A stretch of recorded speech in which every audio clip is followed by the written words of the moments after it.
ఒకవేళ ఆ సేవకుడు దేవుడు పంపించాడు కాబట్టి కొంచెం దూరం నుంచి వచ్చాడు కాబట్టి, ఆ దూరం నుంచి వచ్చిన సేవకుడు అనుకోవచ్చు. మనస్సులో అనుకోవచ్చు. ఆ మనసులో అనుకున్న దాన్ని నీకు దేవుడు కంపల్సరీగా బయలుపరుస్తాడు. దాంట్లో సందేహం లేదు. మరి అటువంటప్పుడు ఏం చేయాలంటే, పాస్టర్ గారు మీరొచ్చారు గదా! కూర్చోండి. మేము ఏం చేస్తామంటే భోజనం రెడీ చేస్తాం. అన్నం కూర వండుతామంటే, అది గాదు కూర్చోండయ్యా. ఒక 10 నిమిషాలు కూర్చోండి అని చెప్పేసి తన దగ్గర ఎవరైనా కూర్చోబెట్టి మాట్లాడిపించడం, లేకుంటే ఇగో ఇక్కడ ఇక్కడ కూర్చోండయ్యా మంచినీళ్ళు తాగండి, టీయో, అలో ఏదైనా ఇచ్చుకుంటే రెడీ చేసేయాలి. తీసుకొచ్చి ఏం చేయాలి ప్లేట్‌లో పెట్టి ఇగో అయ్యా తినండయ్యా. మనం అనుకుంటాం గది సేవకుడు ఏం తింటాడండి? ఒక బత్తా తింటాడా? అర బత్తా తింటాడా? ఎంత తింటాడు? మహా అంటే అంత ఒక ముద్ద తింటాడు. కానీ తెలుసా?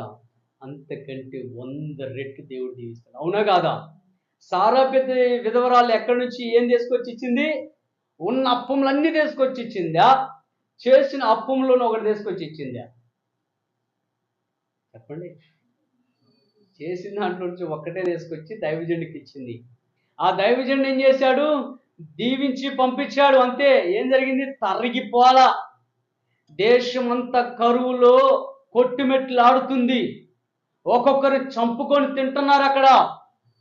కానీ ఏం జరిగిందక్కడ? ఆమెకి మాత్రము, ఆమె బిడ్డకి మాత్రం కొరత గాల. చేర్చుకోవాలి ఈరోజు సేవకులు.